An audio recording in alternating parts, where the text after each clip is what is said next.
Nouvelles technologies, univers numérique et innovation. Voici Une tasse de tech avec Alain McKenna et Pascal Forget.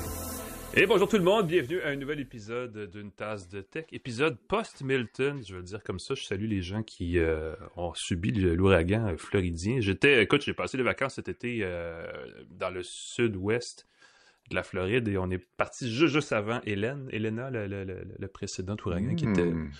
Et puis oui, quand il fait pas beau dans le golfe du Mexique, on le voit de très loin, puis on n'a pas le goût de rester là, donc je peux comprendre que c'est toute une épreuve. Définitivement. Alain McKenna ici avec Pascal Forget. Salut Pascal.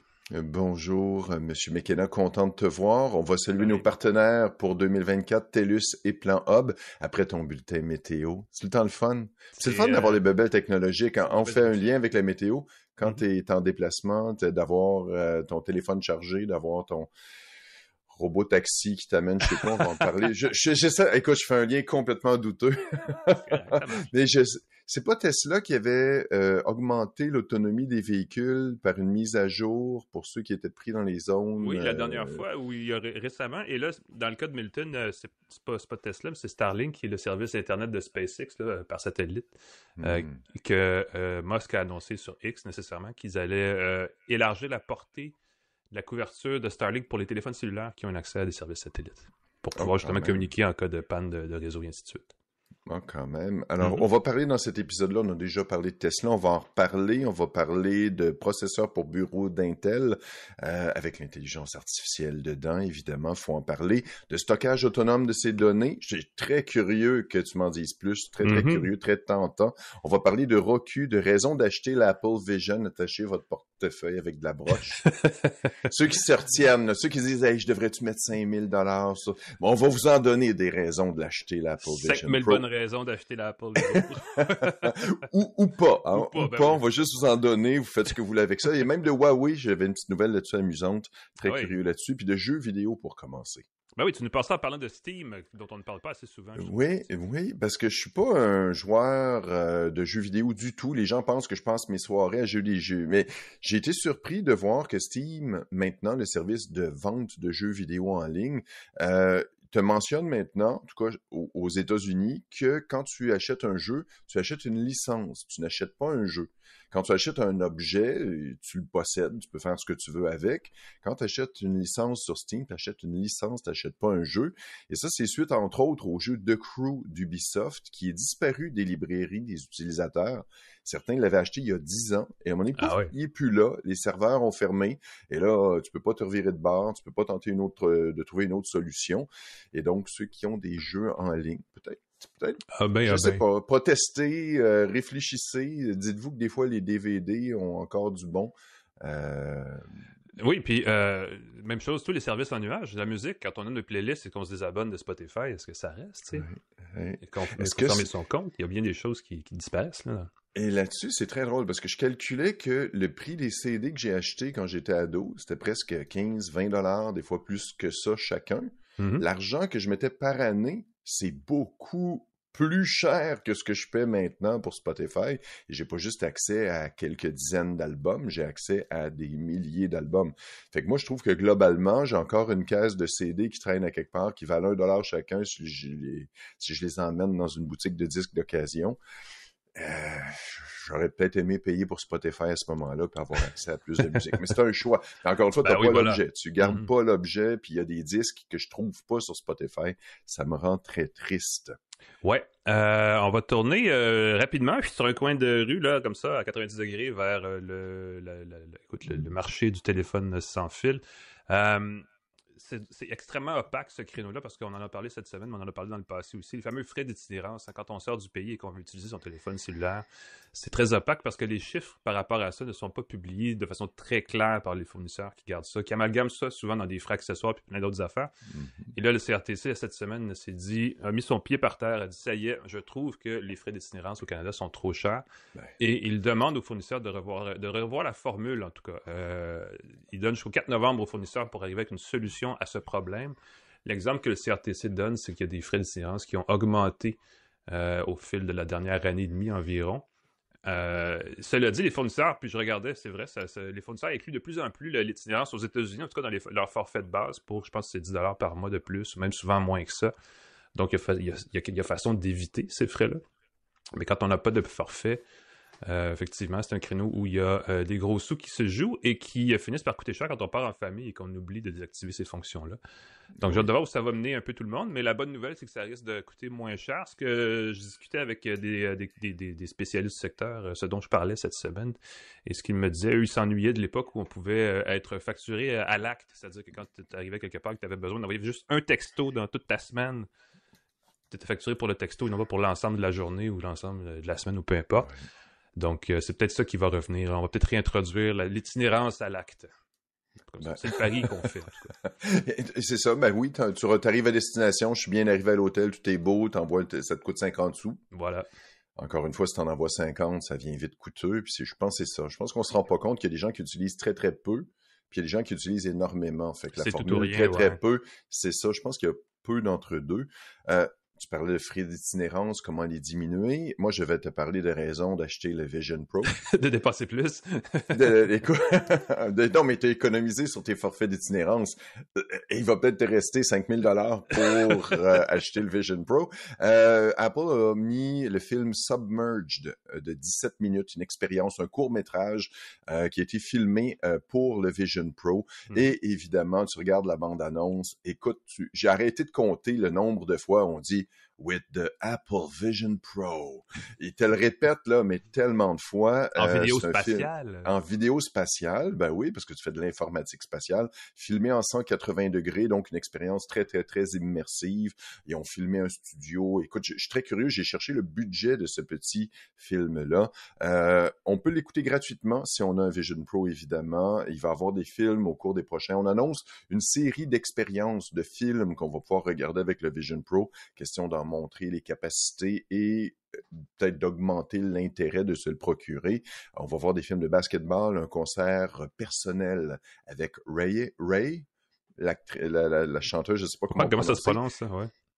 Ray, j'imagine, et surtout un vidéo d'apnée sous glace dive qui va être là en décembre. Moi qui a fait de l'apnée sous glace, ça va être spectaculaire. Le film Submerge, ça fait partie des films de sous-marins. Qui est un sous-genre de film assez particulier qui, personnellement, me fascine. Je sais pas, c'est le film Red October, Hunt for the Red October, le côté claustrophobique d'être dans un sous-marin, c'est assez génial. Et puis, le film se passe en Seconde Guerre mondiale, un autre genre de film donc, bien de voir ça. Ça va commencer aux États-Unis. Il va en avoir régulièrement en 2025. Ça va varier les sous-titres selon le pays et la région. Mm-hmm. Alors, je comprends qu'ils sont disponibles au Canada, mais peut-être pas en français dès le départ. Je sais pas si je sais même pas, mais effectivement, il y a au moins la bande-annonce qui annonce la venue du film sur l'accueil de la boutique Apple sur la Vision Pro, là, ça c'est certain. Et donc, tous ceux qui ont des Vision Pro, dites-moi comment c'est. Mm-hmm. Ça va me faire plaisir. Est-ce qu'on va pouvoir faire un essai en magasin et prendre 17 minutes pour regarder l'expérience? Est-ce que ça va valoir la peine de l'acheter? Mais il semble que ça change le cinéma. Ah oui? Ça change. C'est comme le 3D, hein? Ou l'odorama. C'est qui, là? C'est le réalisateur hollywoodien, James Cameron, qui a dit « Ah, c'est une nouvelle façon. » Mais lui, il a fait de Avatar en 3D. Oui. Puis là, il a pensé en 3D. Et ça, je pense que ça fait une grosse différence. Mm-hmm. Un film pensé pour le 3D, conçu avec des caméras, versus un film trafiqué pour devenir en 3D avec des effets numériques, c'est pas la même chose. Effectivement. Une vision artistique, là, qu'on veut pas juste te mettre des trucs dans le visage pour te donner... Et on veut... Ça peut aller plus loin. Bien vu. Parlant d'aller plus loin, HBO est allé à l'autre bout de la capacité de ce qu'il pouvait faire en termes de découvrir qui est l'inventeur du Bitcoin. C'était ce qu'on promettait avec un documentaire qui a été diffusé mardi dernier, là, où on promettait d'identifier l'inventeur du Bitcoin. Et on a nommé un Canadien qui s'appelle Peter K. Todd, qui non seulement immédiatement après le documentaire, mais même pendant le tournage du documentaire, alors qu'il se le faisait demander, il a dit « Ben non, franchement, c'est pas vrai, c'est des blagues. » Et il a même dit, quand ça va sortir, vous allez voir, les gens vont bien se marrer. Et il avait raison, parce que les réactions étaient presque unanimes en disant, ben voyons donc, HBO, que faites-vous là? Le nom du documentaire, c'est Money Electric, The Bitcoin Mystery. Si vous voulez retrouver ça, j'imagine que ça doit être en rattrapage quelque part dans les internets. Ça relance un peu qui est Satoshi Nakamoto, n'est-ce pas? Le fameux pseudo là, de l'inventeur de la crypto-monnaie. L'affaire, c'est qu'il a cessé brutalement, subitement, de collaborer au développement du Bitcoin en 2011. Et il y a un des noms qui étaient les plus populaires avant que HBO sorte avec M. Todd, là, c'était Len Sassaman, qui est un programmeur qui était très impliqué dans le développement des technologies de blockchain et tout ça, qui est mort en 2011. Donc, ça pourrait expliquer. Et la question, c'est qu'il y a 1 million de Bitcoins détenus par Satoshi. Et on ne sait pas qui les a sous la main, mais ça, je pense que ça équivaut à quelque chose comme 84 milliards de dollars ou un truc comme ça. Donc, c'est quand même une grosse fortune. Et on se demande tous qui a ces millions de bitcoins.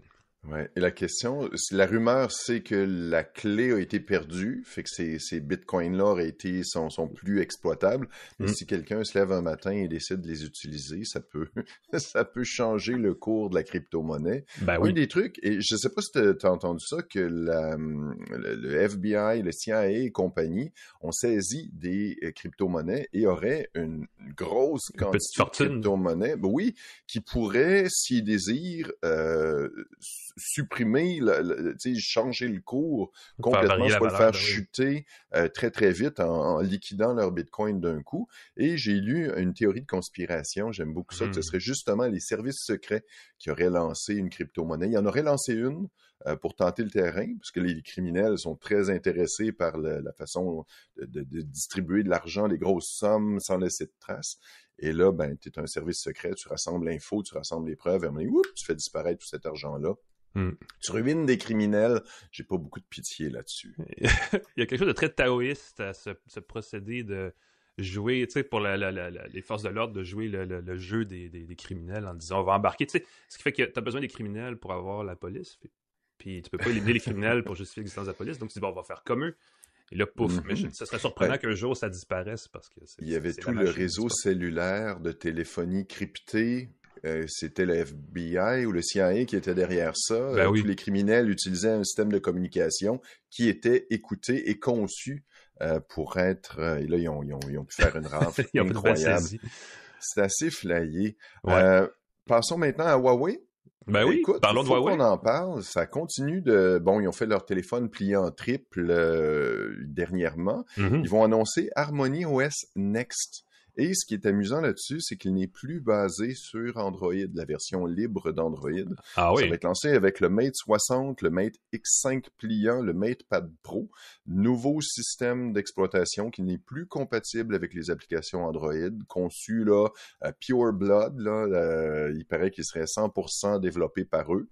On en prend, on en laisse, parce qu'ils ont dit ça un peu quand ils ont lancé Harmony OS au début, c'était une version d'Android, mais qui était non, c'est nous, c'est juste, c'est ça. Donc, bien hâte de voir comment ça va tourner. Est-ce que ça va être un système qui va être assez intéressant pour que, j'imagine qu'on va par la bande avoir d'autres entreprises qui vont utiliser ce système-là. Il faudrait qu'il soit libre ou ouvert d'une façon ou d'une autre, effectivement. Ben oui, on va avoir des produits chinois qui risquent d'arriver sur le marché canadien avec les avantages et les inconvénients de ce système-là.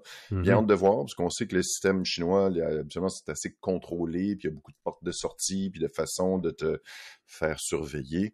On y revient avec les aspirateurs connectés dans quelques secondes. Ben, entre-temps, parce qu'on parle un peu de ces choses-là indirectement, là, les boutiques, les plateformes et Android ont défrayé la manchette cette semaine parce qu'on a appris que la justice américaine voulait que Google ouvre son Play Store à des boutiques d'applications tierces et donc que ces boutiques d'applications-là soient offertes à même le Play Store sur les téléphones que ça concerne, j'imagine. C'est un juge de la Cour de district de Californie, je pense, de San Francisco, qui a dit « le Play Store sur la plateforme Android, c'est un monopole, c'est une pratique illégale. » Et donc, Google devra, pendant au moins 3 ans, offrir des solutions alternatives à même le Play Store. Microsoft est prêt à avoir une boutique Xbox là, qui ne demande qu'à être insérée dans le Play Store pour vendre ses propres jeux. Peut-être sa suite d'outils de productivité, on ne le sait pas. Mais il y en a d'autres aussi qui doivent attendre impatiemment Amazon, entre autres, de rentrer dans Android un peu plus dans le gras. C'est pas fini pour Google non plus parce que on va bientôt apprendre aussi ce que la justice américaine va demander pour la plateforme publicitaire de Google, les outils publicitaires, où on a déjà déterminé que c'était aussi... Il y avait certaines pratiques illégales là, du côté de Google pour forcer le marché à faire affaire avec ces outils. Donc, Google est en pleine déroute, les amis. Ça va pas bien de leur côté. En plus des critiques sur le référencement, les moteurs de recherche qui est plus très bon. Il y a vraiment beaucoup de façons de critiquer Google ces jours-ci et clairement, ça c'est un sale moment pour... Même Gemini n'est pas suffisant pour corriger tous ces problèmes-là. Tu dis ça, c'est une compagnie qui vaut quand même plusieurs milliards 2000 milliards de dollars américains, ben oui. Et puis Apple a eu des questionnements similaires, ouvrir votre marché, et ainsi de suite, puis il s'en sort plutôt bien. Fait que je suis pas trop inquiet, mais tu as raison que ça brasse, tu sais, le fait d'ouvrir le marché, d'ouvrir des portes, d'ouvrir des avenues pour les consommateurs, je pense que ça va être bénéfique pour tout le monde. Oui. L'ouverture. On aime ça, l'interopérabilité et la possibilité On de aime ça le choisir. prononcer sans cafouiller, en tout cas, ça je peux te le dire. Je l'ai dit dans ma douche, j'ai réussi à le faire correctement. Interopérabilité. Ouais! Ça se dit bien. Écoute, c'est drôle, il y a une amie, Lisandre, qui travaille en cybersécurité, qui me dit « J'ai un aspirateur robot et je me suis rendu compte qu'il envoyait des données sur des serveurs louches chinois.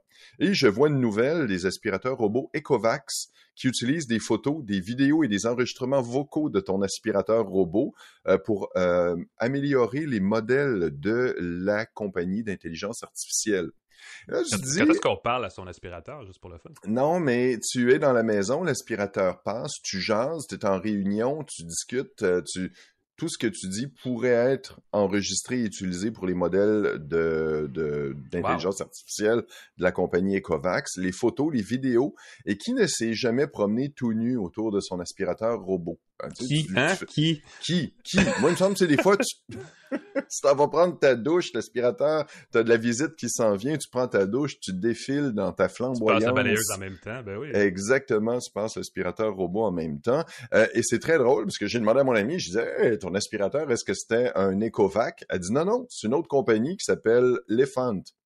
Fait que c'est pas juste les Ecovacs qui font des connexions à des serveurs louches.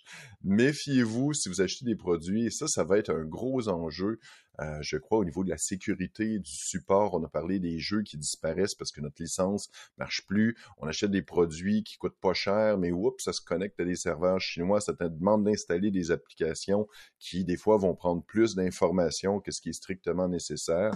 Je commence à être un peu... j'ai parlé de mon otoscope connecté de la compagnie Beebird. Et là, je me dis, quand j'ai installé, c'est une application chinoise, je sais pas, ça prend des photos, ça prend des vidéos, est-ce que ça transmet ça pour entraîner un modèle d'intelligence artificielle, de détection des trucs de l'oreille? Je le sais pas. Il faut regarder les petits caractères, puis... c'est pas toujours clair qu'est-ce qui se passe et des fois ils peuvent ne pas l'écrire et le faire quand même. Faut rester vigilant. Ben oui. Merci Pascal. Ce sera la fin de nos espressos de tech parce qu'on va maintenant passer dans l'allongé. Toujours dans l'allégorie, pas dans l'allégorie, la métaphore du café. Mais avant de parler d'actualités plus costaudes, parlons de notre partenaire InfoBref, qui est toujours là au début de nos actualités à chaque semaine à une tasse de tech. InfoBref, vous le savez, parce qu'on le dit à chaque fois qu'on vous en parle, c'est une infolettre qui tombe pif-paf dans votre inbox le matin à 5 heures. Donc aux aurores, là, à cette heure-là, même les oiseaux ne chantent pas. En tout cas, pas ces jours-ci. Et qui vous dépose comme ça tendrement 10 actualités très courtes, très brèves. Ça prend 5 minutes à lire et vous savez pas mal ce qu'il y a besoin d'être su pour aller ensuite attaquer votre journée du bon pied. Les 10 grosses nouvelles de la journée, ça couvre pas mal toute la journée. Il n'y a pas de sport, par exemple. Il n'y a pas comme InfoBref Sport pour les sportifs. Là, ça prendrait une ligne ouverte, puis ça serait tout un autre truc. Mais pour ceux que ça ne dérange pas, allez-y, infobref.com, c'est gratuit.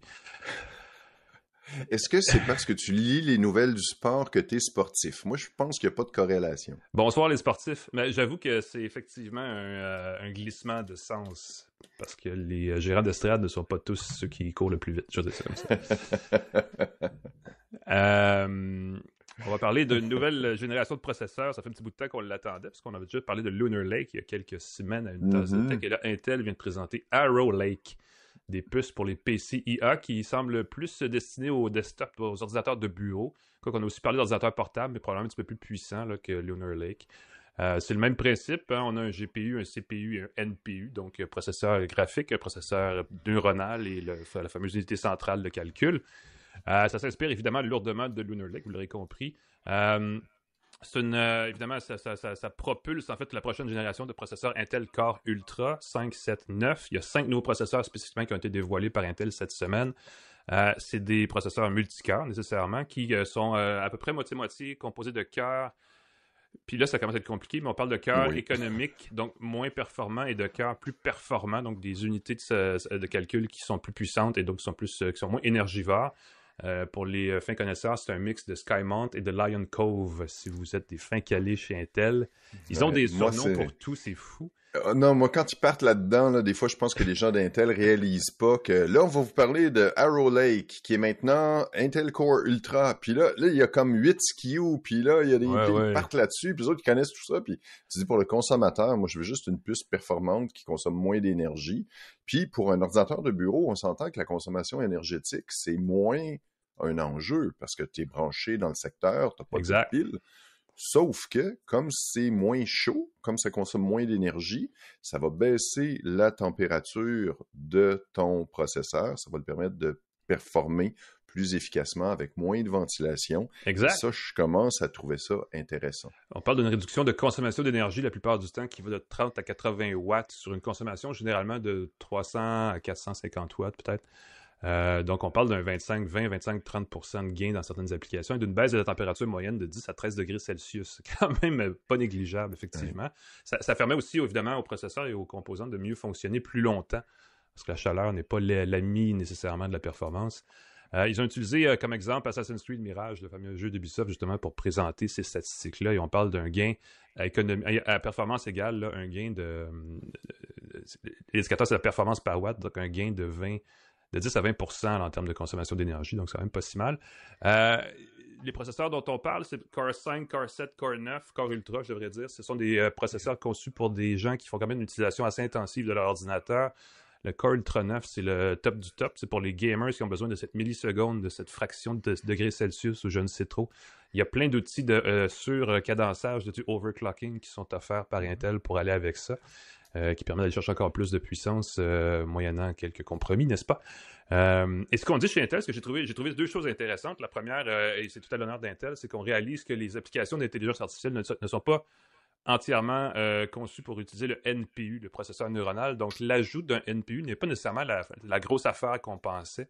Au contraire, le GPU, le processeur graphique, reste le moteur, la machine qui fait vivre les applications d'IA générative surtout. Et ce qu'on essaie d'offrir maintenant, c'est des solutions logicielles pour que les programmeurs puissent shifter cette consommation-là ou cette performance-là vers le NPU pour l'utiliser de façon un peu plus costaude.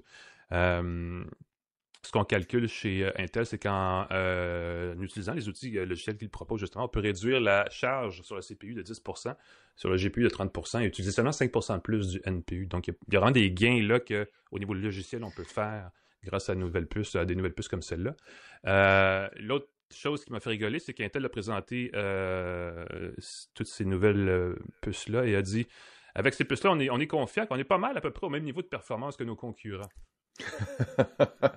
On admet, sans trop le dire, qu'on est en mode rattrapage. J'ai trouvé ça assez écoute, c'est très drôle parce que moi, ce qui m'a surpris, c'est quand ils ont dit « Ah, le futur est rose chez Intel. » J'ai dit « Ah, tiens, vous voulez... » Et j'ai trouvé ça dommage parce que c'est quand même tellement une compagnie importante. Quand tu parlais de mode rattrapage, c'est un peu ce que je sentais dans leur présentation, ce qui est tout à leur honneur. Ils travaillent fort. C'est quand même des ingénieurs. C'est quand même une compagnie qui est établie, qui a des bonnes façons de faire. Mais oui, on sent que par rapport à... Qualcomm par rapport aux autres entreprises. AMD, AMD et compagnie. Exact. Dans mes notes, j'ai vu, écoute, ça m'a surpris, il disait que le processeur de bureau, moi je m'attendais à ce qu'il soit très costaud au niveau des NPU, 36 stops, même pas assez pour se qualifier comme copilote plus PC. Les laptops ont plus de NPU que la version de bureau. Et encore une fois, comme tu l'as mentionné, c'est parce qu'ils disent c'est que les gens vont avoir des cartes graphiques qui vont faire le gros du travail. Il me semble que j'aurais fait 4 tops de plus pour avoir au moins le standard minimum dans ton ordinateur de bureau. Copilote PC plus, c'est pas justement destiné spécifiquement aux portables. Pour les portables, c'est pas impossible, mais... 4 de plus. Tu as un ordinateur de bureau qui a au moins les tops de ton ordinateur portable. Ça devient un peu absurde qu'un ordinateur de bureau ait moins de tops. Puis encore une fois, c'est des chiffres qui veulent pas dire grand-chose, mais je trouve ça drôle. Peut-être que les gens achètent des ordinateurs de bureau de plus en plus pour des applications spécifiques. Là, on parlait beaucoup de gaming et de créateurs de contenu, donc de l'édition vidéo, entre autres. Création d'images, et ainsi de suite. Donc, c'est peut-être justement pour ça où l'IA est peut-être moins utilisée, allez savoir, je sais pas. Et sais-tu ce que j'ai cherché? J'ai réalisé qu'il paraît que ça existe, mais que c'est très, très, très coûteux, des cartes qui serait uniquement consacré à l'intelligence artificielle avec des NPU dans le plancher. Et j'en ai pas vu. J'ai pas vu une carte qui dit, OK, cette carte-là est comme une espèce d'adaptateur périphérique Blackmagic, 200 là, tops, là, ouais, qui fait que ça. Je l'ai pas trouvé encore. Ça va peut-être s'en venir. C'est peut-être quelque chose qu'on pourrait faire. Mais les cartes graphiques le font. Comme tu dis, c'est pas une mauvaise idée de Intel d'avoir réfléchi à ça puis dire, ben écoute, on n'a pas le... Juste pour finir sur Arrow Lake, c'est une plateforme qui est compatible avec Thunderbolt 4 et bientôt 5, Wi-Fi 6E et bientôt 7, Bluetooth 5.3 et bientôt 5.4 et Ethernet built-in 1 gigabit et bientôt 2 gigabits en option. Donc c'est quand même écoute, c'est correct, c'est dans le temps, c'est bien, ça arrive à point nommé, parce que toutes ces technologies-là sont en train d'entrer dans le marché, mais on n'est pas à ce point-là future-proof. Il y a clairement d'autres générations qui s'en viennent dans l'année et demie à venir, et c'est ça qu'on voit là. Ben, ceux qui veulent remplacer leur processeur, j'ai vu que c'est à partir de 294 US pour le processeur de base. Évidemment, qui ne sera peut-être pas celui que les enthousiastes vont aller chercher. Ça va jusqu'à 589 pour les modèles qui sont proposés. Comme tu dis, première génération. 589, c'est US. Fait que juste pour le processeur de son ordinateur, on est dans les $800. Il faut faire attention avant de l'installer. Il paraît que la hauteur du processeur est légèrement différente. Fait qu'il faut s'assurer quand on met son refroidisseur dessus que c'est bien installé. Tout fonctionne. Aïe, aïe, aïe. Oui. Il semblait dire que, attends, quand vous allez l'installer, assurez-vous que le contact avec le... OK. Les installateurs vont avoir du plaisir. On va aller chez sa petite boutique d'électronique puis on va leur demander de le faire pour nous. Si ça craque quand tu l'installes, c'est pas bon signe. C'est une bonne idée, effectivement, conseil. Dans le département du podcast tête du tout, il y a les robots taxis qui s'en chez Tesla. Ah oui. Ben oui. Écoute, d'ici 2-3 ans, Alain, on va pouvoir entrer dans un taxi 100% autonome. Encore mieux, Alain, tu vas pouvoir t'acheter un robot taxi ou plutôt un cybercab. Merci beaucoup. Tesla a changé en cours de route dans son appellation. Donc, appellation officielle, ce serait cybercab. Écoute, Elon Musk qui prédisait en 2019 qu'en 2020, il allait avoir 1 million de robots taxis sur la route parce que le concept, c'était que tu achetais une Tesla et comme elle était 100% autonome, tu pouvais, pendant que tu dors, pendant que tu l'utilises pas, pendant que tu travailles, l'utiliser comme taxi, rentabiliser. Elle revient te chercher le soir, te ramène à la maison et peut continuer de travailler pendant que tu n'es pas là. Écoute, dans ce cas-ci, ce serait d'ici 2-3 ans. J'essaie de le dire sans rire, c'est difficile. Conduite 100% autonome. Des choses vraies, tout le monde sait ça. C'est ça. Déjà qu'on annonce que la conduite 100% autonome des modèles 3 et Y de Tesla serait en 2025 en Californie et au Texas. On devrait l'activer bientôt. Ceux qui ont déjà une Tesla au Texas et en Californie vont se réjouir. Le Cybercab est évidemment très futuriste. Il y a des portes qui s'ouvrent un peu. Est-ce que c'est comme une moi, je pense à DeLorean, mais c'est pas exactement... Des portes à goélette? C'est pas exactement comme ça. C'est plus qui se lèvent comme des... Lamborghini qui s'ouvre. Écoute, c'est très beau, très, très beau. J'ai vu que la recharge était par induction plutôt que par prise. Alors, je soupçonne que c'est pour se positionner au-dessus d'une zone de recharge ou s'approcher d'une zone de recharge pour être rechargé sans avoir besoin qu'un humain la recharge, se déplace et branche la prise ici. Dans le Cybercab, attention, il n'y a pas de volant ni de pédale. Alors, il faut vraiment faire confiance à la technologie. Et selon Elon Musk, d'ici 2-3 ans, toujours, voyons donc, 10 à 30 fois plus sécuritaire que la conduite avec des humains. Et encore une fois, serait environ 30 000 $ américains. Encore une fois, j'ai un gros doute que ça va être le vrai prix du véhicule, mais tu vas pouvoir le rentabiliser en le laissant faire de l'argent pendant ton sommeil. Je veux dire ceci, il y a déjà des services de taxi robotisés sur les routes en Californie et à Phoenix, me semble, dans la région de la ville de Phoenix. Donc, c'est possible qu'on voit des robots taxi Tesla. Est-ce qu'ils vont ressembler à ce qui a été présenté cette semaine? C'est à suivre nécessairement, mais le principe existe déjà. Oui, c'est tout à fait. Puis je comprends que la progression est très, très rapide. Ça développe par vague. Puis dès que ça va débloquer, ça va être fonctionnel. La sécurité, j'y crois. Je crois sincèrement que les robots vont être plus efficaces. Ils sont jamais fatigués, jamais distraits. Ça, je suis pas inquiet. Même s'il va y avoir des accidents avec ces trucs-là, puis ça va faire scandale et tout. Mais je pense que la conduite robotique, c'est le futur. On a aussi présenté le RoboVan. Ça, je trouve que le nom est bizarre parce que c'est presque un robot boss. Robovan. Robovan, je sais pas si tu as vu, c'est gros comme une espèce de bus. Ça ressemble un peu à un train haute vitesse, l'avant d'un TGV. Ça peut contenir jusqu'à 20 à 30 personnes, encore une fois, de façon 100% autonome. J'imagine que certains vont rêver de ça pour faire de la van life de luxe. Là, tu peux faire ce que du van life, là, écoute, 20 à 30 personnes autonomes électriques. Grosse life, oui, effectivement. Et l'événement qui s'appelait We Robot de Tesla, on a présenté le robot Optimus, le fameux robot autonome, qui serait en vente entre 20 et 30 000 $. Il prédit que ça va être moins qu'une voiture. Et là, c'est un robot autonome qui utilise la même technologie de reconnaissance, mais avec des jambes. Donc, c'est humanoïde. Donc, c'est pas une auto, il y a des jambes. Et là, ça pourrait faire tout ce qu'on veut, comme ces 3 PO. Tu lui dis, va servir des verres, va arroser les plantes, va chercher mon colis à la porte. Il semble que ça promet un futur sans pauvreté. Que tout le monde va avoir son ami robot. Oui. Ben oui. Une fois que tu paies 20 à 30 000 $, tu n'auras plus de pauvreté, c'est sûr. Et tout ça indique que lors de l'événement, les robots Optimus étaient en fait contrôlés à distance par des gens qui étaient un peu sur le côté. Donc, ce n'est pas encore le futur qu'on nous promet. Mais si on extrapole des changements très rapides de paradigme technologique, ça pourrait passer. On va peut-être dans 5 ans dire « Ah, finalement, c'était vraiment dans 5 ans. » Tout ce temps-là, il avait raison. Mais il me semble que ça fait 20 ans qu'on nous promet l'auto autonome. Ça fait 5 ans qu'on nous dit que c'est dans 5 ans. Puis ça fait combien de temps? 20 ans qu'on nous dit que c'est dans 5 ans. Uber avait ses taxis autonomes sur la route en 2019. Oui, et ça, c'est le modèle, encore une fois, c'était le modèle d'affaires d'Uber. On attend encore, ben oui, c'est ça. C'est ça. Uber, une fois que tu enlèves le conducteur, là, tu as un modèle d'affaires payant. C'est pour ça qu'ils ont investi très, très vite et très fort. Tant que tu as des humains, coûte cher, compliqué, tu as des horaires bizarres. Maudits humains. Maudits humains, on est faibles. Il y a d'autres nouveautés qui s'en viennent plus rapidement et peut-être de façon moins transformationnelle, pour inventer un mot. Du côté d'Apple, dans les prochaines semaines, je lisais les rumeurs, parce qu'évidemment, il y a toujours des rumeurs à propos d'Apple, mais elles se font plus insistantes depuis quelques jours à propos du lancement d'un nouveau MacBook Pro à processeur M4 et une nouvelle génération aussi d'iPad mini qui lancera à sa 7e génération, mine de rien, la petite tablette. Je ne sais pas c'est quoi la popularité du mini par rapport aux autres iPads, mais moi, c'est un de mes 2 préférés facilement. Là, si j'avais à choisir 2 appareils dans le tas, le mini serait du lot parce que c'est tellement un format agréable. On parle d'un nouveau MacBook Pro M4 qui a fuité en fait sur un site russe. Là, il faut prendre ça qu'un énorme grain de sel, pour pas dire une grosse roche de sel, où on parlait...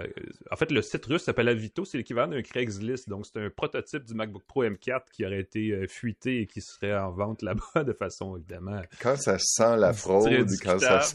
à 7 000 $ américains. Donc, quelqu'un a voulu faire une passe d'argent. Est-ce que c'est une vraie machine? Je ne sais pas, mais basé là-dessus et basé sur ce que plein d'autres fins spécialistes de la chaîne de provisionnement d'Apple basée en Chine disent, on aurait un MacBook Pro à puce M4, donc il y aurait 3 ports Thunderbolt 4, des USB-C naturellement, et qui serait de base avec 16 gigaoctets de mémoire vive.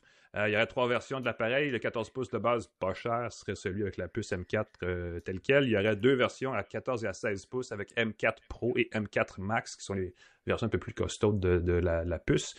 Il n'y aura pas de M4 Ultra, qui était, je pense, deux M4 collés une sur l'autre, si je me rappelle bien. Ben, en tout cas, l'équivalent du M3 serait ça. Ouais, comme des timbres. On les colle l'un par-dessus l'autre, ça va marcher. À la maison. Donc, ça va être à suivre au mois d'octobre ou de novembre, possiblement. Là, il y a toujours une conférence d'Apple au mois d'octobre pour ce genre de trucs-là. Et il y aurait aussi un iPad mini, donc de 7e génération, qui, lui, n'aurait pas de puce M, contrairement aux autres plus récents iPads. Il y aurait le processeur A17 Pro de l'iPhone 15 ou peut-être le A18 du plus récent iPhone 16 qui permettra d'en faire un appareil prêt pour Apple Intelligence. Ça sera probablement ça la grosse nouveauté, de dire que vous avez enfin Siri sur un écran de 8,3 pouces, la même taille d'écran que l'iPad mini actuel. Même format d'ailleurs, parce que c'est le format pas mal standard pour les autres gammes d'iPad. On rehausserait nécessairement la connectique, Wi-Fi 6E, Bluetooth 5.3. On enlèverait la fente pour carte SIM, mais on irait 100% eSIM. On replacerait peut-être aussi la caméra sur la bande paysage pour le tenir à l'horizontale quand on fait des appels vidéo, comme on a fait sur le plus récent iPad Air, je devrais dire, iPad Air, iPad tout court, je ne me rappelle plus, il y en a trop. Et il y aurait aussi la compatibilité avec le Pencil Pro, le tout nouveau Pencil qu'Apple a mis en marché il n'y a pas tellement longtemps avec l'iPad Pro nécessairement. Et tout ça pour la modique somme de 499 $ américains, soit 680 $ canadiens. Donc à peu près, je pense, le même prix que l'iPad actuel. Je vérifie, mais il me semble que c'est ça. Mais c'est quand même pas donné. Là. On parle à cause du taux de change un peu aussi, là, mais quand même, 680$ pour une petite tablette, c'est pas de la tarte. Mais bref, c'est ça que des rumeurs, ce sera à suivre dans les prochaines semaines. On parle d'un iPad mini qui serait lancé au mois de novembre, donc plus tard cet automne, donc on aura le temps sans doute d'en parler. Voilà. Ça fait le tour un peu de notre actualité de la semaine qui est assez costaude, mais ce n'est pas fini, les amis, parce qu'on va juste faire une très mini courte pause de rien du tout. Et on revient avec le responsable du Threat Analysis Group de Google, qui est un laboratoire plus spécialisé dans la cybersécurité de Google à Montréal, donc Pierre-Marc Bureau, pour parler de... Et puis c'est le bon moment pour en parler avec ce qui se passe en Ukraine, avec les élections américaines et tout le reste, pour parler de sécurité informatique. Qu'est-ce qui se passe? Quoi savoir et comment se protéger de tous ces menaces en ligne? Bougez pas, restez avec nous à Une Tasse de Tech.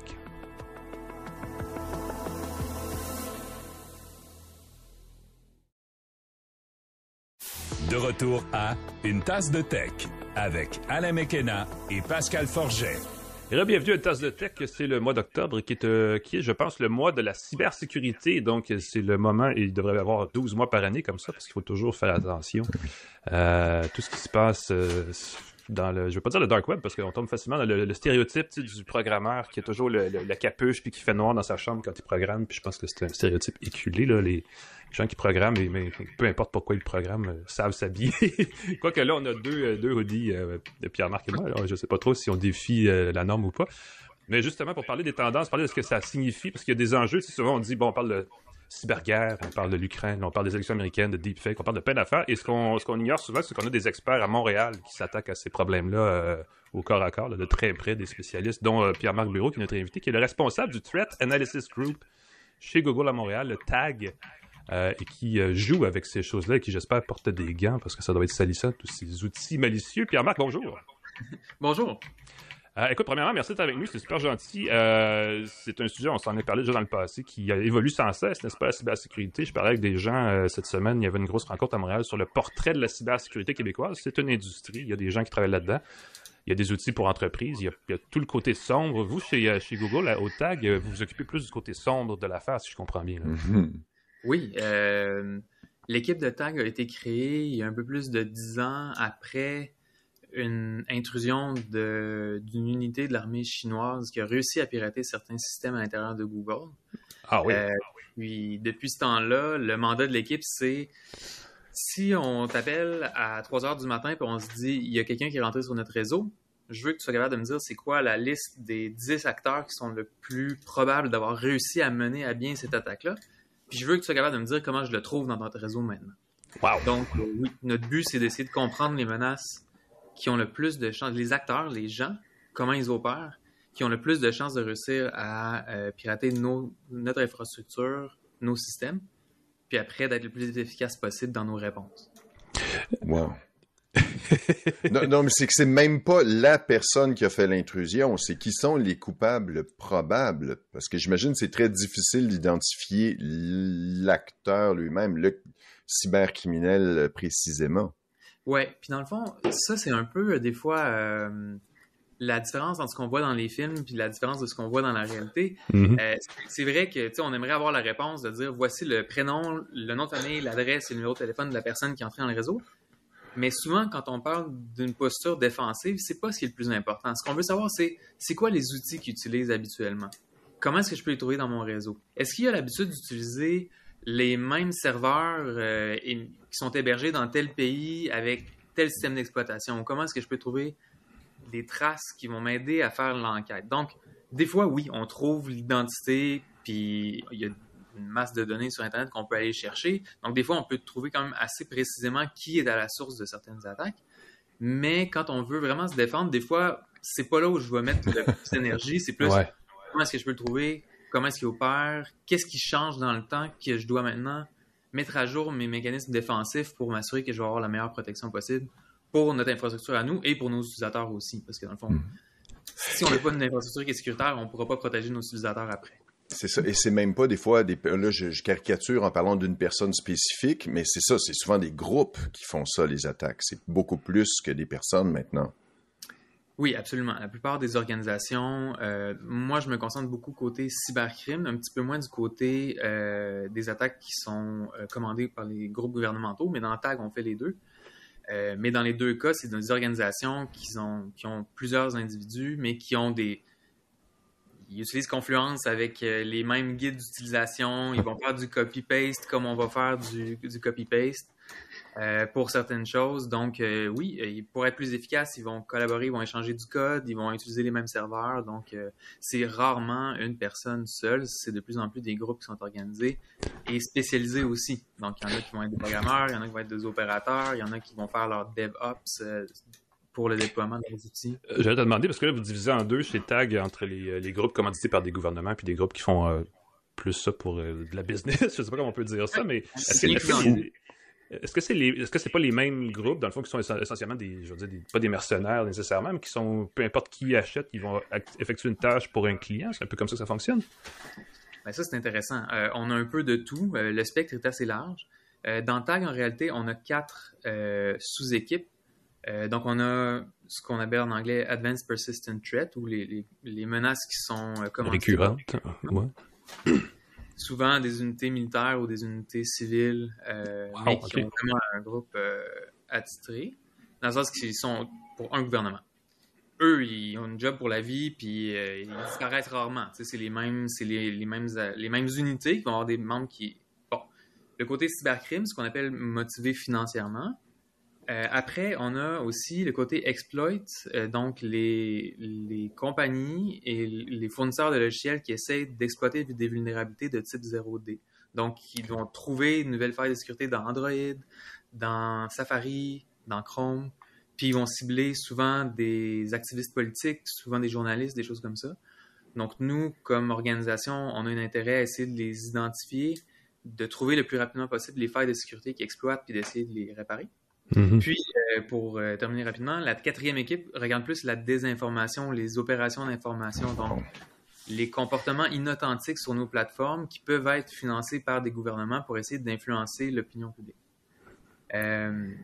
Si on revient à qui est-ce qui va commanditer, comment est-ce que ces équipes-là travaillent, le premier exemple qui me vient en tête, c'est une publication qu'on a faite la semaine dernière dans une conférence qui s'appelle Virus Bulletin. On a un groupe qu'on suit qui opère depuis la Russie, qui, des fois, on les voit, vont faire des attaques qui sont motivées politiquement. Ils vont aller cibler des unités militaires en Ukraine. Ils vont essayer d'aller installer des logiciels espions dans leur système.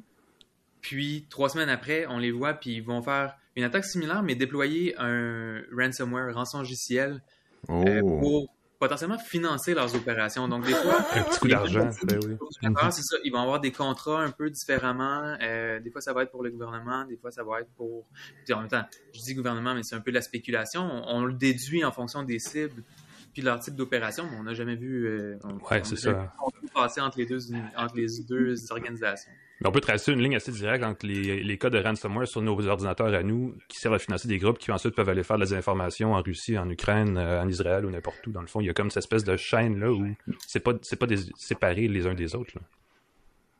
C'est ça. En fait, ce que je vois, le lien est pas nécessairement très rigide, n'est pas nécessairement très fort, mais on pense à des gens qui travaillent à la maison, qui ont un ensemble d'expertise, de talents, qui peuvent une semaine prendre un contrat quelque part, puis la semaine d'après prendre un contrat ailleurs. Mm-hmm. Des individus, des fois, c'est plus des groupes ou des équipes qui vont travailler ensemble.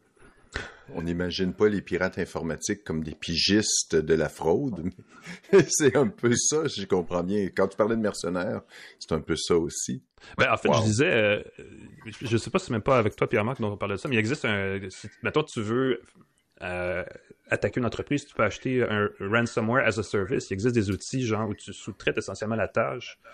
J'imagine que ça se trouve sur le dark web, un outil comme ça, tu vois voici qui je vais attaquer et ce dont j'ai besoin, et ça fonctionne comme un logiciel en nuage, essentiellement. C'est un peu ça qui se passe aussi. Oui, c'est ça. Dans le fond, nous, ce qu'on a observé, c'est un petit peu plus le côté vente d'accès plutôt que vente d'outils. Mm-hmm. Mais oui, il va y avoir des forums, puis souvent, le contrôle de certains systèmes infectés va passer d'une main à l'autre plusieurs fois avant le déploiement final d'un rançongiciel. Donc, la personne qui va avoir réussi à prendre la première, à rentrer pour la première fois dans le réseau, avoir le premier accès, l'accès initial, là, des fois, ils vont aller annoncer sur un forum en ligne pour dire « Ah, ben finalement, on a réussi à avoir accès à tel type d'organisation. » Puis là, ils essaient d'être un petit peu... pas être trop précis pour pas non plus donner l'information aux gens qui veulent défendre cette organisation-là. Donc, ils vont dire tant étant d'employés, revenu annuel de temps, secteur financier ou secteur médical. Mon Dieu. Après, il y a d'autres personnes qui peuvent dire, OK, ça me semble être une bonne opportunité d'attaque. Donc, ils vont acheter l'accès initial. Puis après, ils vont pouvoir aller soit déployer, essayer de propager leurs accès pour avoir des accès plus généraux, accès aux données, soit faire les flux de données. Après, il y a des gens qui se spécialisent pour l'extorsion. Donc, il y a des gens qui vont se spécialiser simplement dans la négociation. Parce qu'on s'entend que c'est pas nécessairement la même personne qui a les compétences pour avoir une intrusion initiale qui va être plus, OK, je vais avoir accès à la base de données, versus la personne qui va faire la négociation pour avoir de l'argent, blanchir l'argent, le transférer. C'est des ensembles de compétences qui sont différents. Wow! Il y a des échanges qui se font sur le... Il y a une série télé à faire, là, le négociateur, en version genre cyber. Version cyber. Et ce que je comprends, c'est que les pirates ouvrent la porte, et une fois que la porte est ouverte, disent, OK, la porte est ouverte, qui veut entrer, et vendent cet accès-là. Fait que c'est complètement fou. Là. On est loin d'une attaque organisée avec des virus, des logiciels et tout. On ouvre la porte, et ça vaut de l'argent. Si j'ai accès à des systèmes d'une entreprise de grande envergure, je peux faire chanter, je peux faire ce que je veux ensuite. Puis quand tu dis que tu peux la passer à plusieurs personnes, c'est terrible. Parce que là...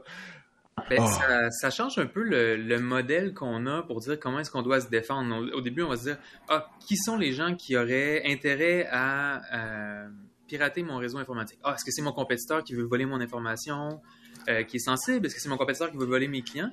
Mais là, on tombe plus dans un mode économique de marché dans le fond, c'est opportuniste.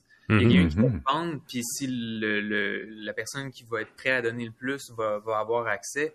Donc, c'est pas exactement la même façon de penser qui sont mes adversaires et de qui je dois me défendre. On tombe dans une logique un peu plus de marché où la personne qui a le plus d'opportunités va prendre sa chance. C'est important de le dire parce que souvent les gens protègent mal ou se négligent un peu leur protection en disant qui veut bien voler franchement mon ordinateur, qui met un ransomware, je m'en fous, ça n'a aucune valeur, mais il y a la logique, la valeur est ailleurs d'une certaine façon pour les criminels.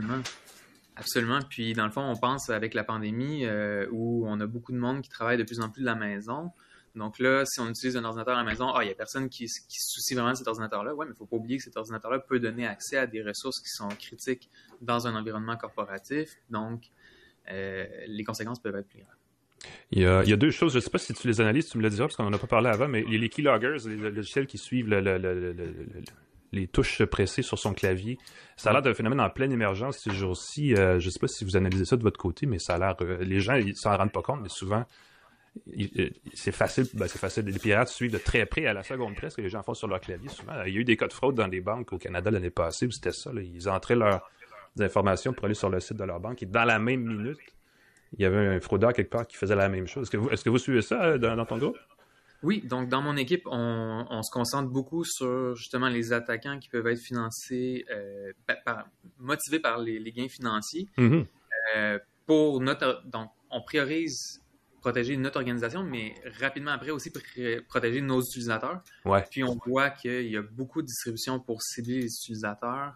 Encore une fois, dans une logique un petit peu plus de marché où on voit des groupes qui vont essayer de simplement avoir accès au plus d'ordinateurs possible pour voler des comptes, donc voler l'accès aux comptes dans le cloud, aux comptes personnels comme les adresses Gmail, les adresses Hotmail ou quoi que ce soit. Puis après, encore une fois, ils vont les revendre aux meilleurs preneurs. Donc après, quelqu'un veut dire moi j'aimerais pouvoir avoir accès à des comptes qui ont des channels YouTube, je cherchais le terme en français. Des chaînes YouTube, oui. Chaînes YouTube, merci. Avec beaucoup d'utilisateurs. Donc là, ils vont aller essayer de encore une fois, savoir plus de valeur sur le marché, donc ils vont essayer de les vendre. Pour revenir à la question, oui, c'est le type de menace. Les keyloggers, vraiment en soi, je dirais que c'est une tendance qui est un petit peu... Nous, ce qu'on observe, c'est que c'est un petit peu moins fort que le vol des mots de passe qui sont enregistrés, le vol de tout ce qui est les cookies, tokens. Puis déjà ça donne accès à beaucoup de ressources sur les différents fournisseurs info-nuagiques. Oui, parce qu'un token, c'est ce qui te permet de retourner dans un site où tu es authentifié sans avoir à te réauthentifier nécessairement. Ça, exact. Ah oui. Puis nous, on travaille très fort pour essayer de changer la façon dont nos systèmes valident ces jetons d'authentification-là, essayer de les changer le plus rapidement possible. Puis là, on est un peu en train de faire le jeu du chat et de la souris entre les attaquants qui se disaient « avant, quand je réussissais à voler ce jeton-là, il était valide pour 36 heures, 48 heures. Donc, il était capable d'aller le réutiliser ou de le revendre pendant quelques heures. Là, on essaie d'avoir des rotations qui sont plus rapides, donc ça les force à s'adapter aussi. Donc, on passe beaucoup de temps à analyser les logiciels malveillants, justement, qui vont aller voler cette information-là, voir comment est-ce qu'ils accèdent à ces informations-là, comment est-ce qu'ils l'exfiltrent, puis après, comment est-ce qu'ils les réutilisent pour essayer de prendre le contrôle des comptes des utilisateurs. C'est fou. Je sais que votre système d'authentification à 2 facteurs a beaucoup évolué, ou en tout cas change souvent chez Google. On le voit, à chaque fois que je programme un nouveau téléphone, il y a comme une autre façon de s'identifier. Donc ça doit être certainement un jeu. Ça sent le chat et la souris, effectivement. Vous essayez de trouver la meilleure formule pour déjouer les attaques. Là.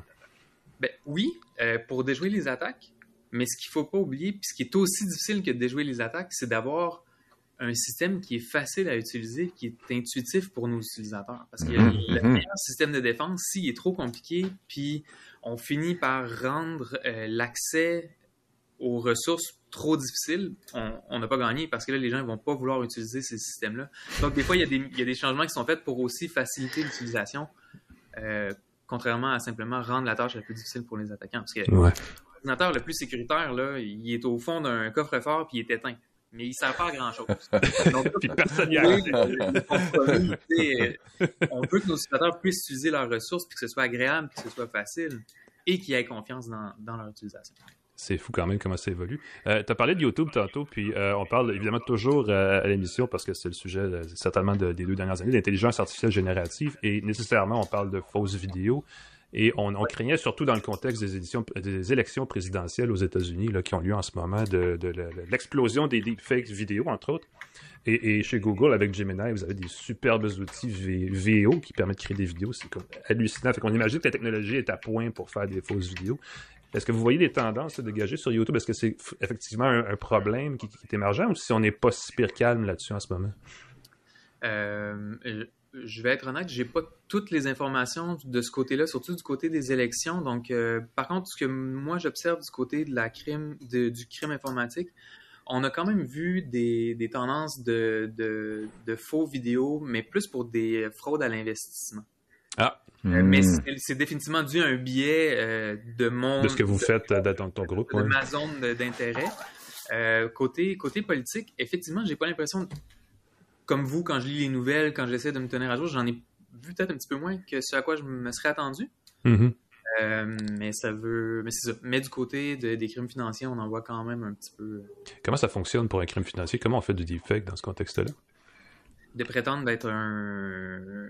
C'est l'espèce d'attaque du patron, là, où tu reçois une communication qui vient d'un supérieur? Non, c'est plus ce que j'avais en tête, c'est plus quelqu'un, dans le fond, de prendre l'identité de quelqu'un de connu. On peut penser à Elon Musk ou d'autres gens qui ont une bonne réputation dans le domaine financier, puis dire je viens de lancer mon nouveau coin, si vous m'envoyez X, je vais vous en redonner le double. Puis malheureusement, il y a encore un taux de succès qui est non négligeable, donc il y a des gens qui tombent pour ces fraudes-là. Donc c'est de prendre la personnalité, d'utiliser l'identité de quelqu'un pour sa crédibilité. Ah oui. J'avais vu, durant d'ailleurs la dernière semaine avec les ouragans, l'ouragan en fait en Floride, il y a eu beaucoup de deepfakes dans des séquences vidéo où tout d'un coup tu vois une tornade impossible surgir. Je sais pas c'est quoi l'objectif, mais on sent que dans des petits trucs comme ça, beaucoup de vidéos sont retouchées au minimum. Puis pour l'instant, tu le vois un petit peu, là, mais ça se raffine tellement qu'un jour, ce sera difficile de distinguer toutes ces choses-là. Absolument, absolument. Puis, je pense que les gens font des clics avec ça. Le travail de journaliste devient critique. Ouais. Pendant longtemps, je veux dire, on a lu le journal, mais n'importe qui aurait pu écrire n'importe quoi dans un journal. Ah, mais non, finalement, on va avoir des institutions en lesquelles on a confiance parce qu'ils sont capables de valider les faits, puis finalement, on va plus se retourner vers eux. Donc, j'ai quand même espoir que, comme société, on peut s'organiser pour trouver une façon d'avoir un rôle important dans la société, de vérifier les informations. Ouais. Puis c'est pas tout blanc et noir, parce que aller sur le dark web, aller chercher des informations qui proviennent de fuites de données dans les entreprises, ça fait partie de notre travail comme journaliste des fois. Donc, exact. On a un peu besoin des fois des pirates, ou en tout cas, ça devient utile parce que ça devient des outils d'information, puis on peut savoir des choses sur des entreprises qui sont d'intérêt public. Donc, effectivement, il y a des zones grises comme ça aussi. Là. Mais le rôle du journaliste, selon moi, puis encore une fois, je me spécialise plus en informatique qu'en journalisme, mais selon moi, le rôle du journaliste, après, est d'aller valider ses sources. Forcément. Et d'aller de vérifier l'information, puis c'est là, je pense qu'on a une crédibilité qui est ajoutée versus à juste « Ah, j'ai vu une vidéo en ligne, il disait ça, ça doit être vrai. » Mais non, moi, je l'ai lu d'un journaliste en qui j'ai confiance, ou je l'ai entendu de la part d'un journaliste en qui j'ai confiance, donc là, il y a une différence. Mais là, clairement, tu flippes la conversation de bord, mais je vais te dire, de mon point de vue de journaliste, notre élément distinctif, c'est l'authenticité. Tu sais que ça vient d'une personne, donc tu peux attribuer, tu sais, si j'ai dit ça, c'est parce que j'ai fait telle chose avant. Et c'est là où on se distingue d'une chaîne YouTube ou d'une chaîne ou d'un compte social, des choses comme ça, définitivement. Ouais. C'est une responsabilité. Donc, quelqu'un qui veut faire carrière là-dedans, ça l'implique de faire des vérifications plus approfondies. Ben, faut avoir un background aussi en technologie ou en informatique ou en tout cas en quelque chose dans ce domaine-là pour bien savoir, parce que de plus en plus, ces sources-là sont sur Internet et tu dois les authentifier avant de les utiliser définitivement. Là.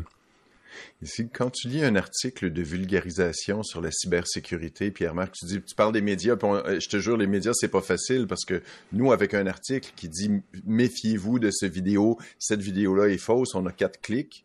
La vidéo elle-même, où il y a la tornade spectaculaire, ça a des millions de vues.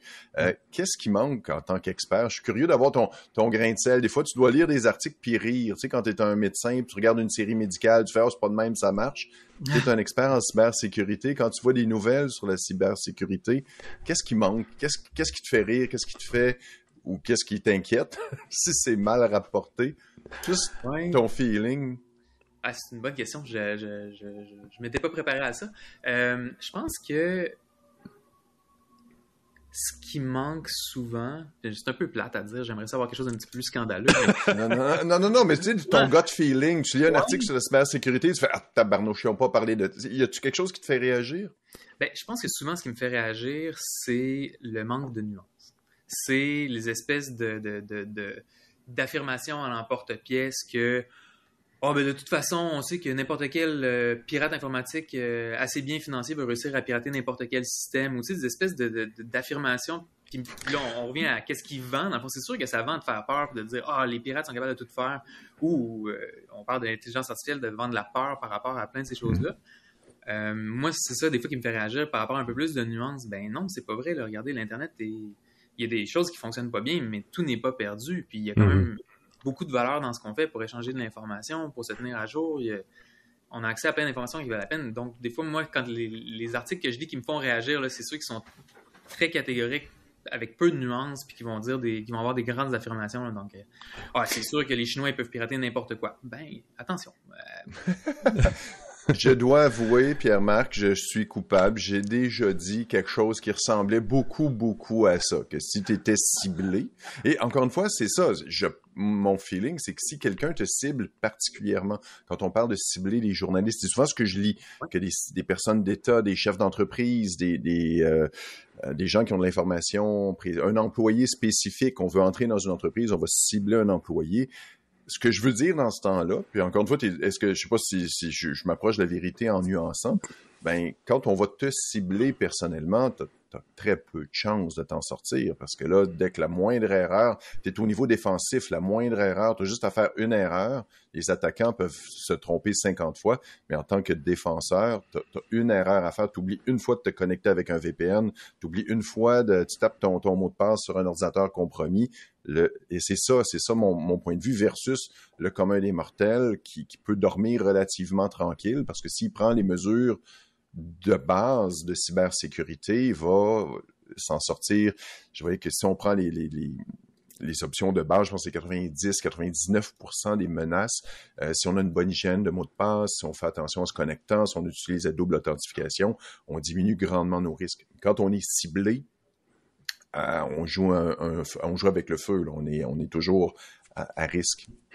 C'est un peu ça que je veux dire. Là, je me sens coupable. Ce qui est intéressant, je pense, c'est quand on arrive avec cette nuance-là, cette analyse-là, je suis d'accord. Dans le fond, on a publié même un rapport sur vous allez voir le lien, il y a des compagnies qui vendent des services pour exploiter des failles de type 0D, pour aller essayer de pirater des comptes de journalistes, de gens qui sont ciblés, des gens qui ont des cibles qui ont une très haute valeur. Qui ont une influence, ouais. Ben, dans le fond, la personne, c'est l'attaquant qui décide qui a une valeur pour lui. Ça peut être quelqu'un qui a de l'influence, comme ça peut être quelqu'un qui a de l'information clé. Puis, on voit que ces services-là vont être vendus pour des millions de dollars. Donc, il faut que quelqu'un soit prêt à payer des millions de dollars pour potentiellement aller prendre le contrôle soit d'un téléphone. D'un compte ou d'un groupe de compte, ouais. Comme ça. Donc, le modèle de gestion du risque est très différent entre quelqu'un qui a potentiellement cette valeur-là pour un attaquant versus une personne normale qui n'a pas trop d'argent qui qu'il y a moins de choses à perdre.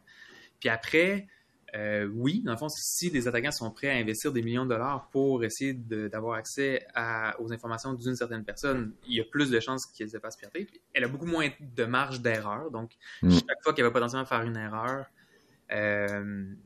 ça a beaucoup plus de conséquences potentielles. Mais encore une fois, avec les bonnes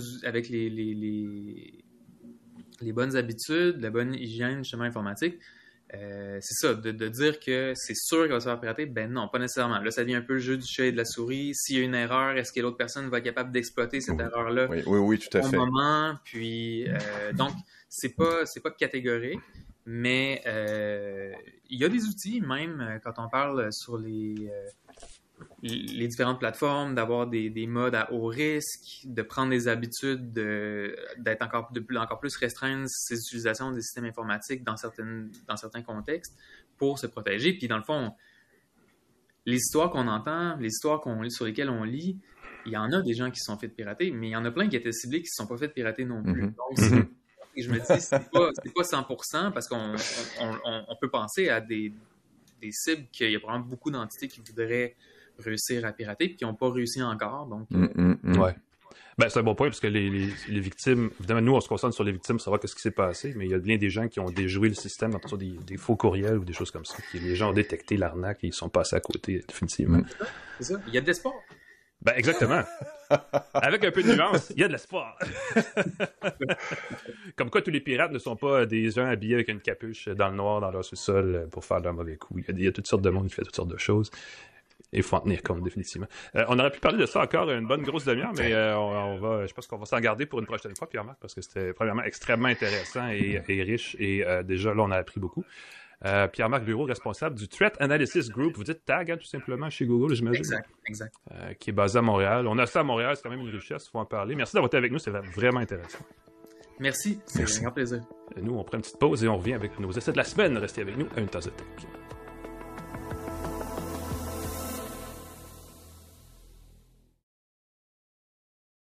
De retour à Une Tasse de Tech avec Alain McKenna et Pascal Forget. Bienvenue à Une Tasse de Tech, cette émission numérique, vidéo, audio, comme vous la voulez, sur les plateformes de votre choix. Abonnez-vous, je ne saurais jamais assez vous le demander parce que c'est le meilleur moyen pour vous d'avoir nos plus récents épisodes sur votre appareil de préférence pour écouter des balados. Et pour nous, c'est un moyen d'avoir plus de monde qui nous écoute, donc de pouvoir continuer à le faire avec grand bonheur et grande joie. Oui. Parce que la vie est ainsi faite, si on n'est pas C'est mon écouté, moment le fun du vendredi. Ben voilà, parce qu'on enregistre le vendredi, effectivement. Je sais pas, on fera un sondage. Quand nous écoutez-vous? Puis on saura quand les gens préfèrent écouter. Sur le web statique, les articles, les sites web de texte, le mardi entre 10 et 2 et le mercredi entre 10 et 2 étaient les moments où le plus de monde allait converger sur des sites, regarder des textes, lire des articles. Depuis genre 15 ans, c'est à peu près ça la statistique. Okay. Et sur la semaine, c'est le matin, à l'heure du lunch, et en fin de journée, que les gens vont sur le web le plus. Mais en balado, on le sait pas. Ben, je veux dire, il faudrait sortir les chiffres, c'est juste qu'on le fait pas. Oui, ça varie seulement. Moi, j'écoute beaucoup de balados en allant au gym, en marchant. Fait que ça dépend quelle heure je vais au gym. Je vais pas au gym régulièrement. Très drôle, très curieux. Écrivez-nous, dites-nous quand est-ce que vous nous écoutez. Dans l'autobus, dans le métro, si le métro fonctionne encore dans votre coin. C'est ça. Quand est-ce que dans votre voiture autonome, dans votre robocab, robotaxi de Tesla qui s'en vient d'ici 2-3 ans, c'est sûr. Hey, les bebelles qu'on a reçues, que j'ai essayé, que j'ai aimé, le Roku Ultra nouvelle génération, Roku Ultra 2024. Il est encore dans sa boîte. Et voilà. Écoute, je l'ai déballé avec enthousiasme. Fonctionne en 4K. C'est pas nouveau, les Roku. Mais c'est un beau truc qui rend sa télé intelligente si votre TV ne l'est pas déjà. Ou si votre télé n'est pas assez intelligente. C'est très drôle, j'ai un ami qui a acheté une télé, je dis prends la Roku. Roku est intégré dans le téléviseur comme système d'exploitation. Il dit non, je vais prendre l'autre qui est 50 pièces de moins. Il l'a retourné parce qu'il a dit il manque des chaînes. Roku, c'est une espèce de système qui permet d'installer des applications d'à peu près tous les services. J'ai vu TVA+, dernièrement directement dans Roku. Radio-Canada et compagnie sont tous dans Roku. On les installe comme des petites applications. Le Roku Ultra, qu'est-ce que c'est? C'est la version la plus chère de la version autonome de Roku, qui est une petite boîte. C'est plus gros. Tu sais qu'originalement, Roku, c'est né des gens de Netflix qui voulaient avoir le matériel pour streamer Netflix et c'est devenu finalement deux entreprises séparées. Et c'est de là que vient Roku. Et voilà, donc c'est une petite boîte, c'est gros comme ma main à peu près. Et ce que j'aime beaucoup de la Roku Ultra, c'est qu'elle a une prise pour un port Ethernet. Donc ceux qui n'ont pas une bonne connexion sans fil ou qui veulent avoir une très bonne connexion Internet sans problème, vous pouvez le brancher avec un port Ethernet. Port HDMI évidemment, mais aussi une prise USB. Régulier. Fait qu'une prise USB régulière, vous pouvez y brancher, et c'est ça, vous pouvez y brancher une clé qui contient vos photos, vos films, tout ce que vous avez filmé, vous le transférez dedans, vous branchez votre téléphone, vous rendez le contenu accessible directement, donc c'est pas de chichi, pas de fouillage à l'arrière du téléviseur pour trouver le connecteur, pas besoin de synchroniser sans fil non plus, port USB très pratique, et un petit bouton qui permet de retrouver la télécommande. C'est idiot, tu appuies sur le bouton, la télécommande sonne et tu peux la trouver. Encore une fois, c'est pas nouveau, c'est classique comme appareil. J'ai trouvé fantastique que la télécommande cette année a la reconnaissance vocale, donc on peut parler avec un petit micro qui a un interrupteur. Donc, si on veut pas que notre télécommande nous écoute, on peut la fermer physiquement. Mais surtout, quand on secoue la télécommande, elle s'illumine et on peut pitonner dans le noir. Et c'est très drôle parce que il y a 2 semaines, j'étais dans le noir, j'écoutais un film, j'arrivais pas à voir ce qui était sur la télécommande parce que c'était sombre. On peut intuitivement savoir où peser, mais on se trompe tout le temps de piton. Là, les boutons s'illuminent, ce qui m'a rempli de joie. On a 4 boutons, c'est drôle parce que chaque année, sur les Roku, les petits boutons préprogrammés pour accéder à différents services changent. Cette année, c'est Netflix, Apple TV+, Paramount+, HBO Max. Et si vous avez un de ces ou plusieurs de ces services-là, vous avez un bouton d'accès direct. Est-ce que ça veut dire que HBO Max est disponible au Canada maintenant? Il me semble que je pense bonne question. Bonne question, je pense. Moi aussi, quand j'ai vu HBO Max, je pense aussi que c'est juste aux États-Unis. Il y a aussi un bouton, écoute, j'avoue, je l'ai reçu hier et déballé avec enthousiasme. Il y a un bouton fusée dessus. C'est peut-être une fonction d'accès rapide ici. Je suis assez emballé. Je trouve drôle que c'est Wi-Fi 6. Pas Wi-Fi 7 ou Wi-Fi 6E. C'est plus qu'assez suffisant, je crois, pour avoir du 4K sans problème. Et c'est pour ça que tu as la prise Ethernet si jamais. Fait que si votre TV est pas assez intelligente ou pas intelligente du tout, s'il y a des chaînes qui manquent, le système est plus mis à jour. Sur certaines télés, même haut de gamme de Samsung, de LG, la mise à jour ne supporte pas les nouveaux services. Une petite boîte à 129 $, 130 $ avec les terres, 130 $ si on arrondit, va faire tout ce que vous avez besoin de faire. Et c'est joli, c'est élégant. Et j'aime beaucoup, beaucoup. C'est un beau gadget, effectivement. J'aimerais ça pouvoir personnaliser les boutons en bas de la télécommande pour aller à l'application de mon choix. Moi aussi, c'est pour ça que je vais investiguer. Le hockey plus que Apple TV+. Je pourrais aller directement à l'application de hockey qui diffuse de hockey. Oui, imagine qu'on puisse aller même à une émission ou à une chaîne spécifique. Une chaîne spécifique, une série spécifique. Fait que quand il y a un nouvel épisode sur Apple TV+, par exemple, qui dilue leur diffusion, on pourrait regarder les nouveaux épisodes, les nouveautés, les sections spécifiques. Est-ce qu'on peut encore jumeler des écouteurs à la télécommande? Oui, tout à fait. On peut même, sans ça, dans son téléphone, on peut écouter avec les écouteurs de son téléphone le son de la télé. Fait que si jamais vous voulez écouter la télé sans déranger les enfants qui dorment ou votre conjointe, vous pouvez sans écouteurs spéciaux. Il n'y a plus la petite prise avant sur certains modèles de télécommande. Non, il le fait il y avait, c'est ça, il y avait la prise qu'on pouvait brancher les écouteurs dans la télécommande. L'autre truc qui est particulier, quand tu ouvres une télécommande, tu cherches les piles à mettre dedans. La télécommande se recharge avec un port USB-C. Il n'a pas de pile. Et il faut que je le dise, dans la boîte, il y a un câble HDMI et il y a aussi un câble USB-C pour recharger la télécommande. Fait que je trouve que dans un monde où souvent on met pas les chargeurs, on met pas les adaptateurs, on met pas les fils, tu as le câble HDMI, tu as tout ce qu'il faut pour le brancher. Avant, il fallait payer une fortune juste pour un câble HDMI. C'est inclus avec votre Roku. 130 $.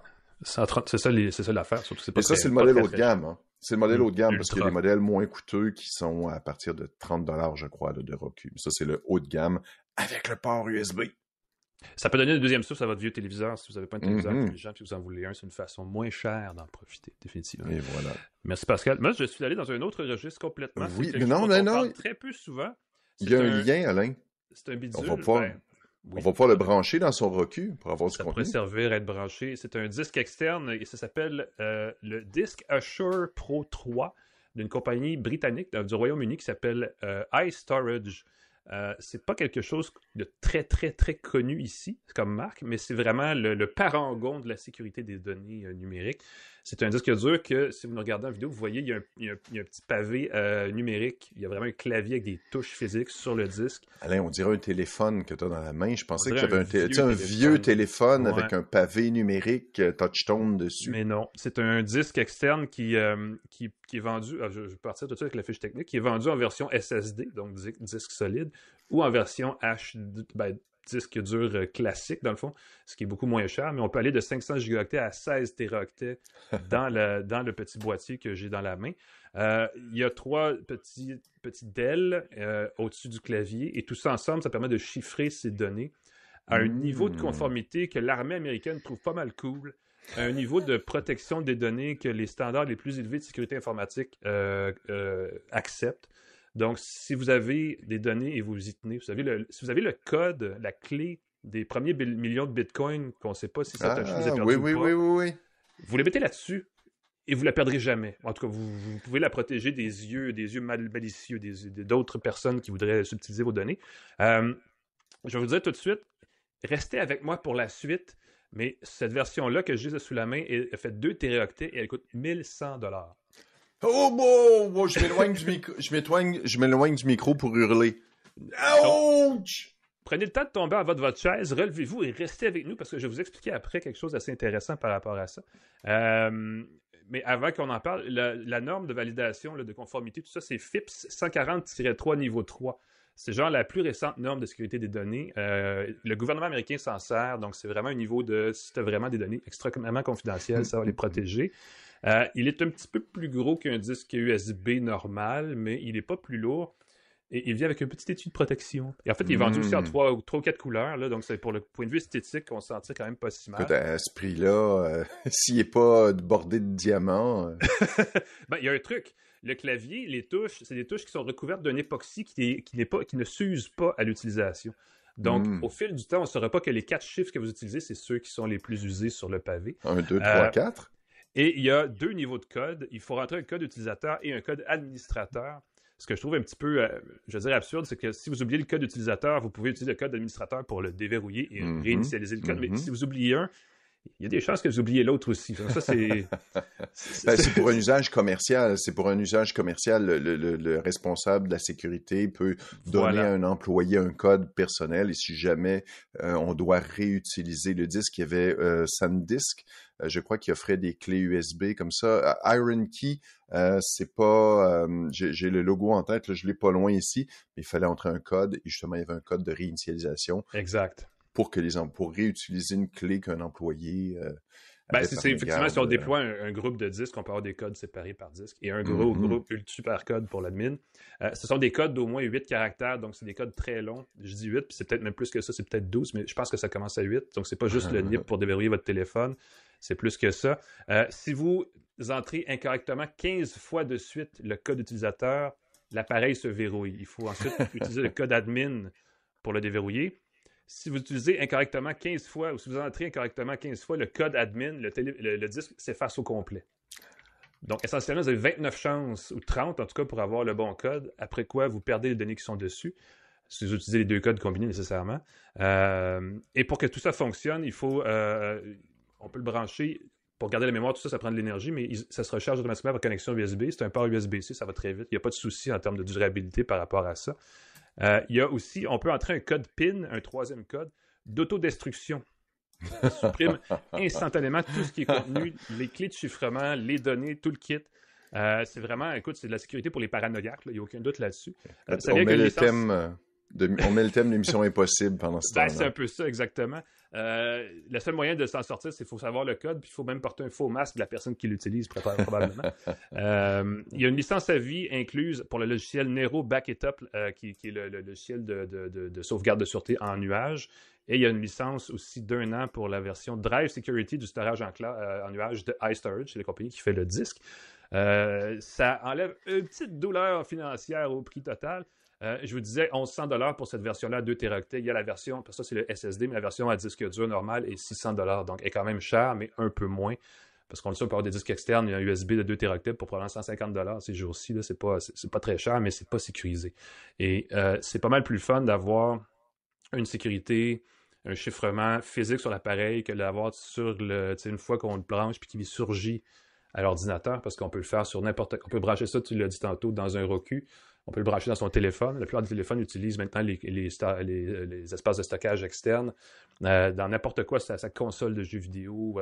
Et partout, on le déverrouille, ça se fait sur l'appareil. Donc, ça assure une compatibilité maximale. Et ça se transporte très bien dans un sac de travail. Et si on le perd, on n'a pas le souci, parce que c'est quand même assez sécurisé, de dire « Ah non, je l'ai perdu, la fin du monde s'en vient ». Donc ça, c'est un gros truc. D'avoir des copies locales de ces données, c'est bien, mais si tu as ce risque-là de les perdre, ou que quelqu'un qui vole ton sac a accès à toutes les données, il faut que ce soit codé. Et c'est là que ces solutions-là sont intéressantes. Et pour finir sur le prix, parce que je vous disais, je vais vous rendre ça pas mal moins pénible à la fin, nous sommes rendus à la fin. Donc voici ce que je vous propose. On achète des téléphones maintenant qui coûtent facilement 1800$, là, quand on les équipe moindrement. Vous pouvez acheter un téléphone moins cher, sauver un petit peu d'argent puis acheter ça, parce que imaginez perdre votre téléphone. La plupart des gens, de quoi ils ont peur quand ils perdent leur téléphone? Perdre leurs données sur le téléphone, l'appareil comme tel. Bon, ben là, vous les mettez là-dessus et elles sont chiffrées. Et si vous égarez quelque chose, vous savez qu'elles sont là et qu'elles ne peuvent pas être dérobées à votre insu, à moins que vous répétiez votre code à voix haute en dormant la nuit. Et les chances sont assez minces quand même. Et là, ça nous amène à une autre question qui est comment on fait pour se rappeler de tous ces mots de passe et tous ces codes qu'on a dans la vie. Mais ça, c'est une conversation qu'on aura une autre tantôt, parce qu'il y a des trucs. Mais ne pas les écrire en dessous de son clavier est un bon truc aussi pour les protéger. Ne pas l'écrire sur le disque. Ne pas l'écrire à l'endos du disque. Oui, à l'endos du disque, ce serait pas une bonne idée. Et je te parlais de la solution similaire, un peu moins coûteuse, mais plus coûteuse qu'un disque standard. C'est les Iron Key de Kingston, qui ont un code dessus. J'ai un article là-dessus sur mon billet. Je vais le mettre dans la description de la vidéo sur YouTube pour ceux qui veulent. En tout cas, ça vaut la peine d'être vu si vous avez des dossiers. Oui, c'est magnifique. Tout ça. Celui-là, le iStorage Disk Assure Pro 3, qui est le tout nouveau modèle de cette gamme de disques-là. Ils ont des disques plus gros aussi, plus chers. Vous pouvez dépenser une petite fortune si vous voulez. Allez voir ça. Ça se trouve en fait sur Amazon au Canada. C'est pas vendu directement par iStorage, mais il passe par Amazon, donc ça se trouve en ligne et ça s'achète très bien. Voilà, c'est la fin de mon essai. C'est la fin de l'émission aussi, Pascal. On est arrivé au bout d'une émission costaud. Oui, monsieur. On remercie TELUS et Plan Hub, fiers partenaires de notre émission. C23, le groupe Cogeco, qui diffuse et distribue partout notre podcast. Claude Hébert et Jean-Christophe Ouellette à la mise en onde. Alain McKenna, merci beaucoup. On peut te lire dans la presse, entre autres. On peut te lire un peu partout. PascalForget.com de mon côté. N'hésitez pas, jetez des coups d'œil pour avoir plus de détails sur les bebelles dont je parle. C'est mon petit site à moi. Allez voir ça, ça vaut la peine. Sinon, prenez une petite pause. Abonnez-vous, écoutez nos anciens épisodes et prenez soin de vous. Nous, on se reparle la semaine prochaine pour une autre tasse de tech. Salut tout le monde.